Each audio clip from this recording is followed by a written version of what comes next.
अच्छा, अगला जो सवाल है वो ये है कि कुरान पाक में जो वज़ू का तरीका आया है वो और है, जो हम वज़ू करते हैं वो तरीका और है। क्योंकि अल्लाह तबारक व तआला जो कुरान पाक में इरशाद फरमाता है कि या अय्युहल्लज़ीना आमनू इज़ा कुमतुम इलस्सलाति फ़ग़सिलू वुजूहकुम व अयदियकुम इलल मराफ़िक़ वमसहू बिरुऊसिकुम व अर्जुलकुम इलल काबैन। अल्लाह तबारक व तआला ने जो वज़ू का तरीका बताया था वो तो ये था कि ऐ ईमान वालो, जब तुम नमाज के लिए खड़े हो तो पहले अपने चेहरे को धो। और हम क्या करते हैं, हम तो पहले अपना हाथ वगैरह धोते हैं। अल्लाह तबारक व तआला ने फरमाया पहले अपने चेहरे धो, फिर अपने हाथ जो है कोहनी तक धो, और फिर तुम सर का मसा करो, और फिर जो है टखनों तक तुम अपने पाँव को धो।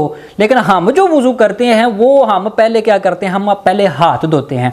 तो ये क्या इशू है, सारे जो लोग हैं वो इस तरह वज़ू करते हैं। कुरान पाक में जो है वो पहले चेहरे का जिक्र आया है। तो इसका जवाब ये है कि जो हम वज़ू करते हैं पहले जो हम हाथ वगैरह धोते हैं वो ठीक है, और अल्लाह तबारक व तआला ने जो फरमाया वो भी ठीक है, इसमें कोई तज़ाद है ही नहीं है।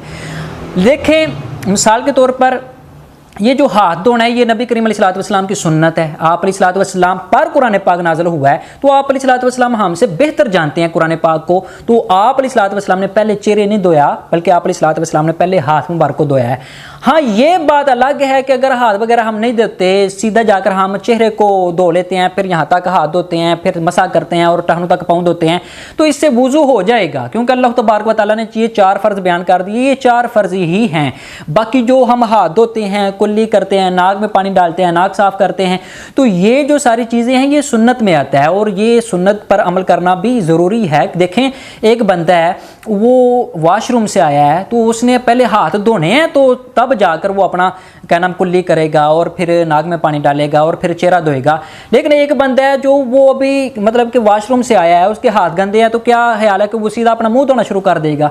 ऐसा तो नहीं होता। बल्कि आप अलैहिस्सलातु वस्सलाम ने जो बयान फरमाया है, आप अलैहिस्सलातु वस्सलाम का जो तरीका है वो सुन्नत तरीका जो है वो अपनाना चाहिए। उसमें कुरान पाक पर भी अमल हो जाएगा, यानी वो 4 फ़र्ज़ आ जाएंगे, और उसमें वो जो सुन्नतें हैं वो भी उसमें शामिल हो जाएंगी। लिहाजा जो हम वज़ू करते हैं वो भी ठीक है। और अगर एक बंदा है उसके हाथ जो है वो ठीक है, साफ हैं, लेकिन वो नमाज जो है वो जा रही है, वो जल्दी जल्दी आता है और वज़ू करता है, सीधा उसने अपना चेहरा धो लिया, फिर यहाँ तक उसने कोहनियों समेत जो है हाथ धो लिए, और फिर उसने मसा कर लिया, और फिर टहनों समेत जो है उसने पाँव धो लिए जल्दी जल्दी, तो उसका वज़ू भी करार पाएगा। ये हम नहीं कह सकते कि उसका वज़ू नहीं हुआ।